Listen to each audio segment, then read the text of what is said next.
ओंकारं बिंदु संयुक्तं नित्यं ध्यायन्ति योगिनः साम्यं मोक्षदं चैव ओंकाराय नमो नमः। नमः समेताराय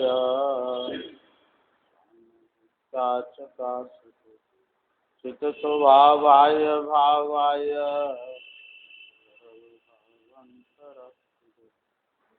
वंदित सर्वसिद्धे ध्रुवं अचलमणुभं भोक्ष्यामि समय पाहुडमिनमो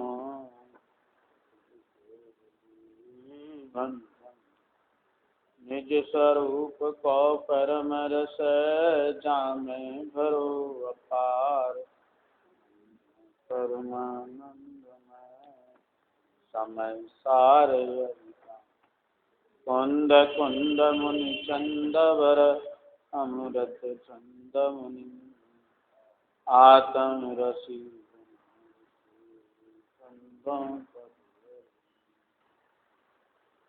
श्रीमद् भगवत कुंद कुंद आचार्य देव द्वारा रचित स्वामी सारथी परमागम का मार्मिक अधिकार कर्ता कर्म अधिकार। इसमें यहाँ कलश 51, 52, 53, 54 कलश में आचार्य अमृत चंद्र सूर्य ने कर्ता क्रिया कर्म का स्वरूप स्पष्ट किया। अब कहते हैं कि आत्मा में अनादि से परद्रव्य के प्रति जो कर्ता कर्म पने का अज्ञान है, वह यदि इस परमार्थने का ग्रहण करने से एक बार भी नष्ट हो जाए तो फिर कभी उत्पन्न नहीं। ऐसा ये परमार्थ से कहा गया कर्ता कर्म अधिकार है। उस कर्ता कर्म के स्वरूप को समझ के कर्ता कर्म का ज्ञान मिट जाए तो फिर ये जीव फिर ऐसा ज्ञान नहीं करेगा। ऐसा भाव दर्शाने के लिए अब कलश नंबर 55 यहाँ पांडे राजमल जी की टीका ले रहे हैं। पृष्ठ 52। आसंसारयत एव धावति परमं पूर्वे अहिमत्वच्चैकैः दुर्वारं ननु मोहिनामि महा अहंकार रूपं तमः तद्भूतार्थ परिग्रहण विलियं यद्वेकवारं व्रजे तत्किं ज्ञान घनस्य बन्धनमहो भूयो भवेदात्मना।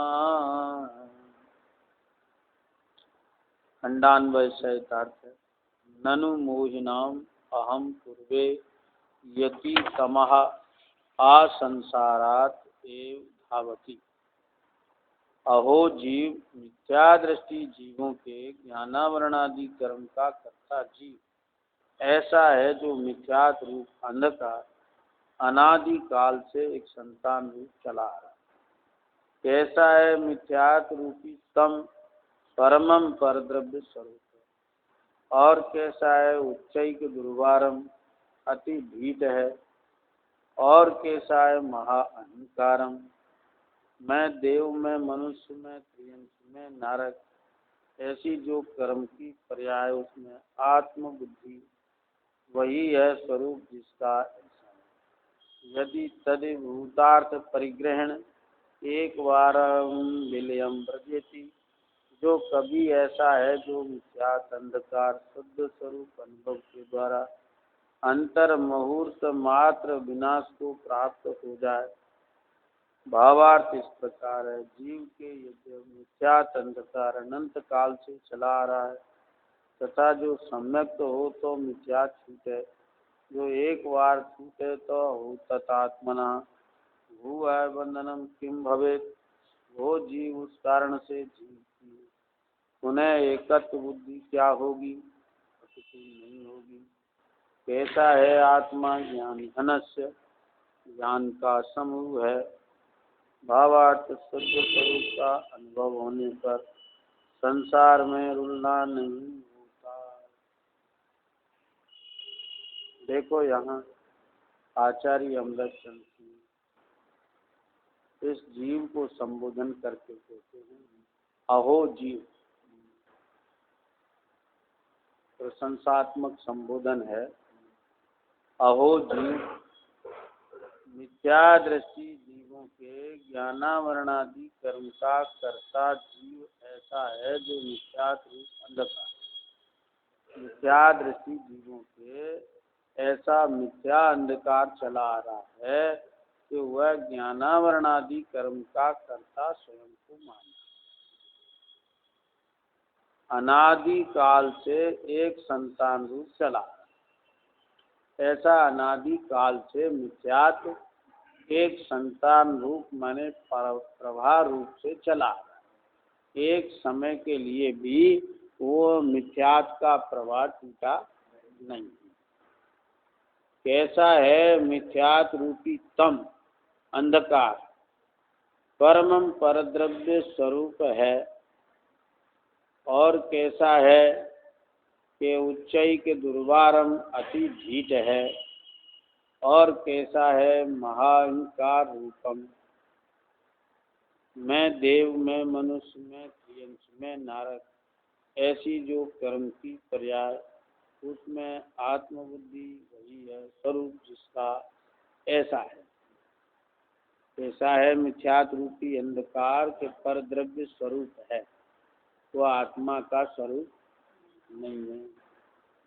और कैसा है कि ढीठ है, माने दुष्ट प्रकृति का है। और कैसा है महाअहंकार रूपम, महान अहंकार के रूप में है। महान अहंकार क्या है कि जो पर्याय मिल जाती है उसी में आत्मबुद्धि कर लेता है। देव पर्याय में गया तो अपने को देव मान लिया, मनुष्य पर्याय में आया तो मैं मनुष्य हूँ ऐसा मान लिया, त्रियंश पर्याय में गया तो मैं त्रियंश हूँ ऐसा मान लिया, नारक पर्याय में गया तो मैं नारक हूँ। ऐसा कर्म की पर्याय में आत्मबुद्धि है, वही है स्वरूप जिसका ऐसा। तो मिथ्यात का ऐसा अहंकार है कि जिस पर्याय को प्राप्त करता है उसी में अहम कर लेता है। आगे कहते जो कभी ऐसा है जो मिथ्यात अंधकार शुद्ध स्वरूप अनुभव के द्वारा अंतर मुहूर्त में विनाश को प्राप्त हो जाए। ये मिथ्यात रूपी जो अंधकार है वो बड़ा खतरनाक है, क्या समझना, लेकिन असाध्य नहीं है। एक रोग ऐसा होता है कि जो असाध्य होता है लेकिन तकलीफ ज़्यादा नहीं होती, क्या समझना। असाध्य का मतलब क्या है कि वह रोग ठीक नहीं हुआ, क्या समझना। राहत मिल सकती है पर ठीक नहीं हो सकता, उस रोग को असाध्य रोग कहते हैं। और जो अत्यंत व्याकुल दुखी करने वाला है उसका यदि यथार्थ इलाज हो जाए तो वो ठीक हो जाता है। तो वो खतरनाक जरूर है लेकिन वो असाध्य नहीं, जो ठीक हो जाता है। जिसको लेके तुरंत इलाज किया जाता है और वो ठीक हो जाता है तो वो साध्य नहीं, असाध्य नहीं। ऐसे ही ये जो मिथ्यात रोग भयंकर तो है पर असाध्य नहीं है, असाध्य नहीं है। अंतर मुहूर्त के शुद्ध स्वरूप के अनुभव से इसका विनाश हो जाता है। अंतर मुहूर्त अपने शुद्ध स्वरूप का अनुभव हो तो यह मिथ्यात्व विनाश को प्राप्त होता है। अब देखो प्रताप, यहाँ शुद्ध स्वरूप के अनुभव से मिथ्यात्व का नाश कहा। अब मिथ्यात्व का नाश चौथे गुण स्थान में होता है, ये तो सब मानते हैं। और वह शुद्ध स्वरूप के अनुभव से होता है, उसका नाश ऐसा है जो मिथ्यात अंधकार शुद्ध स्वरूप अनुभव के द्वारा अंतर मुहूर्त मात्र विनाश को प्राप्त हो जाए। भावार्थ इस प्रकार है, जीव के हृदय मिथ्यात्व अंधकार अनंत काल से चला आ रहा है, तथा जो सम्यक तो हो तो मिथ्यात्व छूटे, और जो एक बार छूटे वो जीव जिस कारण से जीव के पुनः एकत्व बुद्धि क्या होगी, अपितु नहीं होगी। कहते एक बार अगर छूट जाए तो फिर उसको एकत्व बुद्धि मिथ्यात्व नहीं होगा। कैसा है आत्मा? ज्ञान घनस, ज्ञान का समूह है, ज्ञान का घन पिंड है, माने आत्मा ऐसा है जैसे ज्ञान का ही बना हुआ है, उसमें ज्ञान के अलावा और कुछ है नहीं। भावार्थ शुद्ध स्वरूप का अनुभव होने पर संसार में रुलना नहीं होता। क्या समझ? एक बार शुद्ध स्वरूप का अनुभव हो जाए तो फिर ये जीव संसार में रुलता नहीं, थोड़े ही समय में जल्दी संसार से मुक्त हो जाए। हाँ।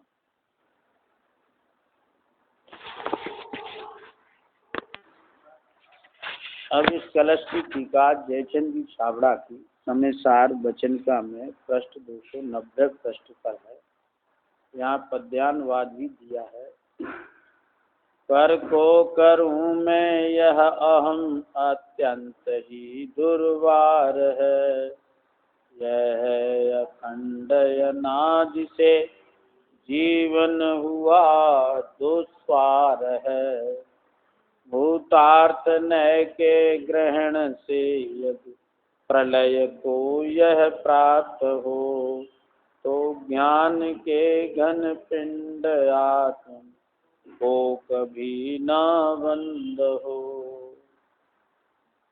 इस जगत में मोही अज्ञानी जीव को यह मैं परद्रव्य को करता हूँ, ऐसा परद्रव्य के कर्तापने का अहंकार रूप अज्ञान अंधकार अनादि संसार से चला आया।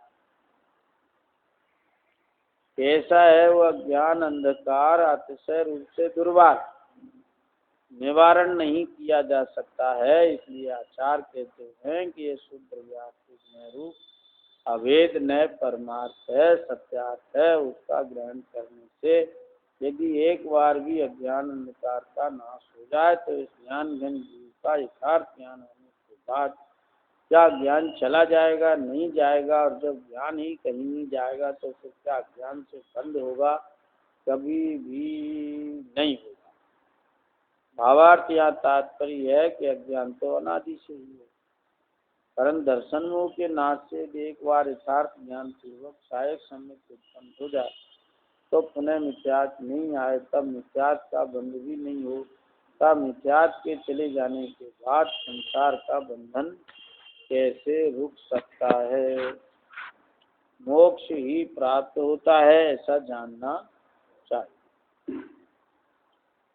इस कलश में कहते हैं आचार्य भगवान, इस जगत में मोही अज्ञानी जीव को यह मैं परद्रव्य का को करता हूँ, ऐसा परद्रव्य के कर्तापने का अहंकार अज्ञान अंधकार अनादि संसार से ही चला आ रहा है। अनादि संसार से क्या चला आ रहा है? अज्ञान अंधकार चला आ रहा है। तो अज्ञान अंधकार कैसा है कि अहंकार रूप यह मैं हूँ, ऐसी परद्रव्य में जो अहम बुद्धि है उसका नाम अहंकार। वो अहंकार कैसा है कि परद्रव्य के कर्तापने रूप है। परद्रव्य की क्रिया का कर्ता स्वयं को मानता है कि मैंने किया, ऐसा अहंकार रूप है। यह मैं परद्रव्य को करता हूँ, इस जगत में मोही अज्ञानी जीव की ऐसी मान्यता है। कर्ता तो नहीं है, पर कर्तापने की भ्रांति है। हाँ, करता नहीं है, कर सकता नहीं है, आज तक किया नहीं है, कर रहा नहीं है, करेगा नहीं, फिर भी मानेगा नहीं। क्या समझे?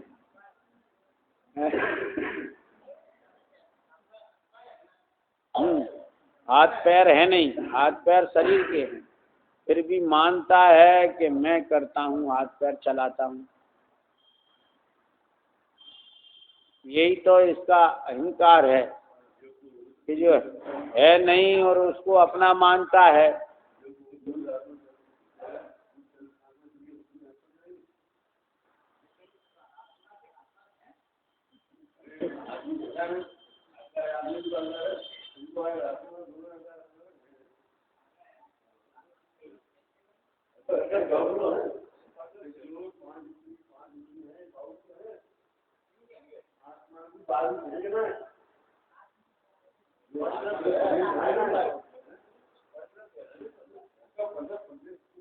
इनका कहने का मतलब ये है कि जो हाथ है, जहाँ आत्मा के प्रदेश भी तो हैं, तो आत्मा के प्रदेश हैं, वे आत्मा रूप हैं। समझ में है ना? वे आत्मा रूप हैं, वे पुद्गल रूप नहीं है। और ये हाथ है, ये पुद्गल रूप है। अब ये अज्ञानी जीव को ऐसा भेद जानता नहीं है, जानता नहीं है, तो वो आत्म प्रदेशों में और इस पुद्गल के हाथ में एकत्व करता है। क्या समझ में? इसका भाव के निमित्त से ऐसा चलता हुआ दिखाई देता है, तो इसको ये भ्रम हो जाता है कि मैं ही चला रहा हूँ। क्या समझ? हाँ, अब इस जीव ने भाव किया और ऐसा पुण्य प्रकृति का योग है कि हाथ भी चल जाता है, तो इसको ये भ्रांति हो जाती है कि मैं चलाता हूँ। जैसे वो कुत्ता बैठा था गाड़ी के नीचे और कदाचित वो चला और गाड़ी भी चल दी, तो वो सोचने लगा मैंने गाड़ी चलाई, मेरे चलाने से चलती है। और लोग में ऐसा कह देते हैं, कोई व्यक्ति आया और लाइट आ गई, तो कहते हैं कि आप भले आए, लाइट आ गई, और उसके आते ही लाइट चली जाए तो आप बहुत बुरे आए, आपने अच्छा नहीं किया, हमारी लाइट ही ले ली, अब हम अंधेरे में बैठे हैं।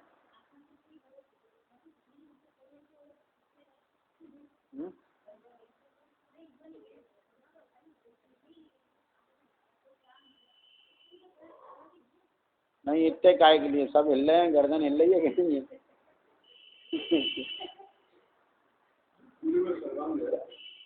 पूरा शरीर का परिणमन हो रहा है और पूरा आत्मा का परिणमन हो रहा है, पर आत्मा का आत्मा में हो रहा है और शरीर का शरीर में हो रहा है। हाँ, तब नहीं चलता है, लेकिन वो अधिकांश चलता दिखाई देता है, तब भ्रम हो जाता है ना। भ्रम तो अनुकूलता में ही होता है ना, प्रतिकूलता में तो फिर भी सावधान होता है, विचार करता है क्या बात है, क्यों नहीं चल रहा है, लेकिन अनुकूलता में भ्रम होता है।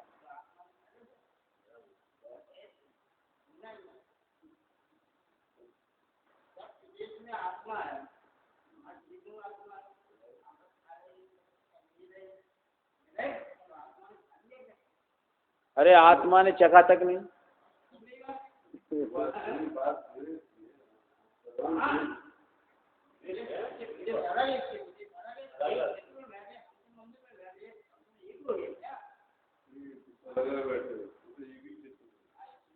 एक क्षेत्र में है, इसीलिए तो भ्रम हो जाता है ज्ञानी को। एक क्षेत्र में होता है, निमित्त नैमित्तिक होने से परिणमन दिखाई देता है, इसीलिए तो जीव को, अज्ञानी जीव को ये भ्रम हो जाता है कि मैं चला रहा हूँ। मैं चला कह रहा हूँ, हाथ पैर ही मेरे हैं, मैं बोलता हूँ, मैं चलता हूँ, मैं फिरता हूँ, मैं खाता हूँ, मैं पीता हूँ, मैं आता हूँ, मैं जाता हूँ। अब उसे दोनों वस्तु भिन्न भिन्न है, उसकी भिन्नता भाषित नहीं होती, तो एक द्रव्य दूसरे द्रव्य की क्रिया नहीं कर सकता, दो द्रव्य मिलके एक क्रिया नहीं कर सकते, एक द्रव्य दो द्रव्य की क्रिया नहीं कर सकता। अपनी अपनी क्रिया अपने अपने में होती है। हाँ, इसलिए कहते हैं ये जीव को अनादि से ऐसा अज्ञान पड़ा है कि वह खुदगल के कर्ता क्रिया कर्म को अपना मानता है, अपना कर्ता क्रिया कर्म खुदगल से भिन्न नहीं पहचानता। क्या समझ? ये अज्ञान अंधकार कैसा है? वो अज्ञान अंधकार अतिशय रूप से दुर्वार है, निवारण नहीं किया जा सकता। माने ऐसा दुर्वार है कि वो सहज में निकलता नहीं है। ये जीव अनंत बार धर्म की शरण में गया, पर कैसे गया कि बस धर्म की क्रिया के रूप में ये चला गया। इसको धर्म की भावना हुई तो मंदिर गया, धर्म गुरु के पास गया, व्रत उपवास ले लिए, तीर्थ क्षेत्र में वंदना करने लगा, दान देने लगा। क्या समझ में आया? भक्ति करने लगा, जाप जपने लगा, उसमें लग गया। थोड़ा बहुत किसी ने कहा कि भाई सिद्धांत तो समझो, अध्ययन तो करो, तो अध्ययन भी करने लगा। अध्ययन करने वाले लोग फिर भी बहुत कम हैं। तो अध्ययन करने लगा तो वो फिर द्रव्यान योग के ग्रंथ है कि गौड़ता रही, प्रथमान योग में लग गया, अथवा चरणान योग में लग गया, अथवा करणान योग में लग गया, पंडिताई में लग गया, संस्कृत प्राकृत व्याकरण के पढ़ने में लग गया, PhD डिग्री प्राप्त करने में लग गया, फिर प्रवचन करने लगा तो फिर उपाधि प्राप्त करने में लग गया। क्या समझ? ऐसे लग गया। लेकिन द्रव्यान योग के ग्रंथों का स्वाध्याय बहुत कम किया, और किया भी तो उसे भले प्रकार समझा नहीं, सुना नहीं। तो वो अज्ञान अंधकार ज्यों की त्यों बना है, और बाहर में दिखाई दे रहा है कि ये धर्मात्मा है, विद्वान है, पंडित है, उपदेश करता है, क्या क्या है, क्या क्या उपाधियां भी उसे प्राप्त हो जाती हैं। तो इसलिए कहते हैं अतिशय दुर्वार है, इसका निवारण करना कोई सामान्य काम नहीं, निवारण नहीं किया सकता। इसलिए आचार्य कहते हैं कि इसके निवारण का एक उपाय शुद्ध द्रव्यार्थिक रूप अभेद न परमार्थ है, सत्यार्थ है, उसका ग्रहण करने से यदि एक बार भी अज्ञान अंधकार का नाश हो जाए तो इस ज्ञान घन जीव का यथार्थ ज्ञान होने के बाद क्या ज्ञान चला जाएगा? नहीं जाएगा। माने इसका उपाय क्या है? ये सब कुछ किया जो बताया मैंने, वो उपाय नहीं है। शुद्ध द्रव्यार्थिक रूप अभेद न परमार्थ है, सत्यार्थ। जो शुद्ध द्रव्यार्थिक ने से, अभेद ने से परमार्थ सत्यार्थ आत्मा का स्वरूप समय सारादि ग्रंथ में कहा, उसको ग्रहण करने से यदि एक बार भी अज्ञान का अंधकार नाश हो जाए, क्या समझिए, एक बार भी अज्ञान अंधकार नाश हो जाए तो इस ज्ञान घन जीव का यथार्थ ज्ञान होने के बाद क्या ज्ञान चला जाएगा? नहीं जाएगा।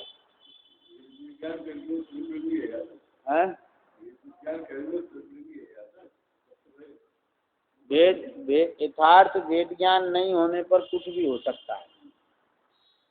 यथार्थ वेद ज्ञान होने पर सम्यक दर्शन होता ही।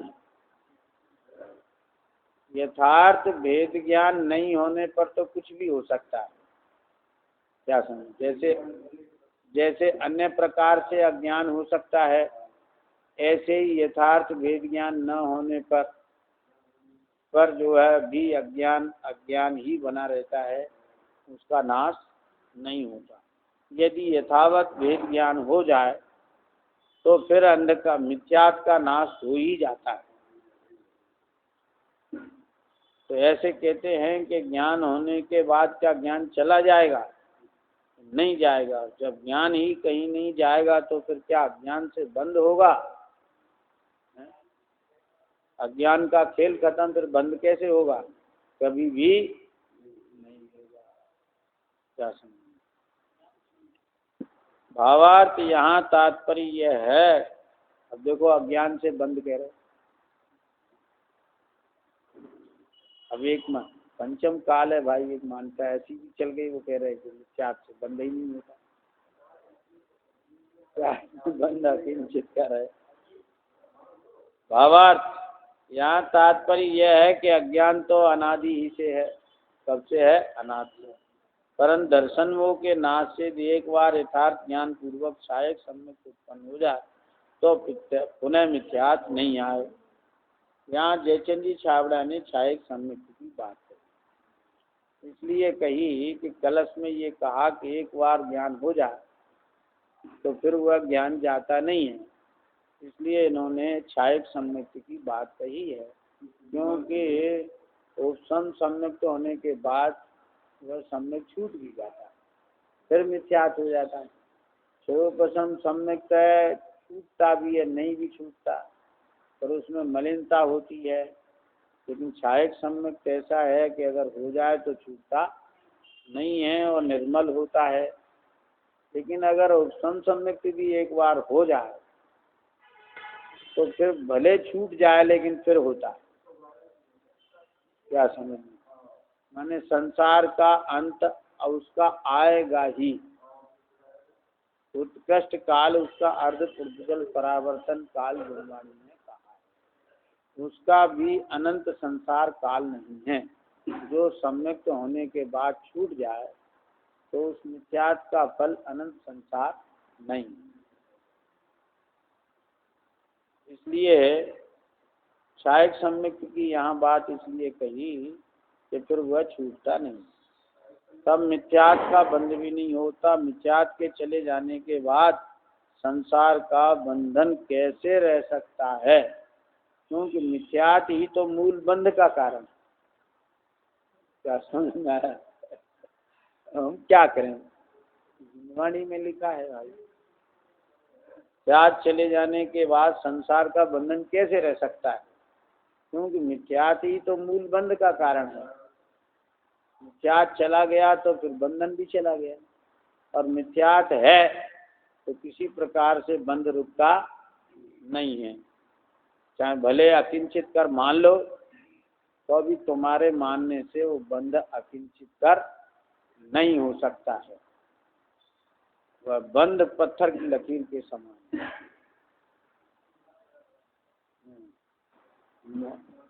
बंधन नहीं होगा तो मोक्ष ही प्राप्त होता है, आज नहीं तो कालांतर में होता है, अगले भवों में होता है, ऐसा जानना चाहिए।